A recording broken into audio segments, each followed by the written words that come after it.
ஒரு ஆச்சரியமான ஒரு விஷயம் சொல்லவா?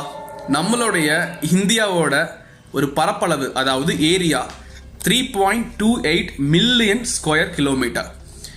இது வந்து நிறைய பேருக்கு புரியாமல் கூட இருக்கலாம். இதை கொஞ்சம் அப்படியே மாற்றி கொஞ்சம் ஆச்சரியப்படக்கூடிய வகையில் நம்ம சொல்லணும் அப்படின்னு சொல்லும்போது, நாம் வந்து ஒரு ஸ்கொயர் வரைகிறோம், சதுரம். அந்த ஒரு ஸ்கொயரோட ஒரு ஏரியா வந்து இந்தியாவோட ஒரு ஏரியாவோட ஈக்குவலாக இருக்குது அப்படிங்கிற மாதிரி நம்ம வந்து கற்பனை பண்ணிக்கலாம். அப்படி இருக்கும்போது அந்த சதுரத்துடைய ஒரு சைடு இருக்கும் இல்லையா, பக்கம், அது வந்து 1812 கிலோமீட்டர் இருக்கும். இப்போ சதுரத்துடைய நாம் வந்து ஒரு ஏரியா கண்டுபிடிக்கிறோம் அப்படிங்கும்போது நம்ம எப்படி கண்டுபிடிப்போம்?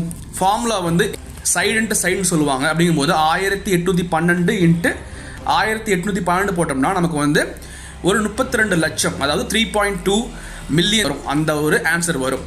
1812 கிலோமீட்டர் சைடு இருக்கிற ஒரு சதுரம். அவ்வளோ பெருசு நம்மளுடைய ஒரு தாய் திருநாடு இந்தியா.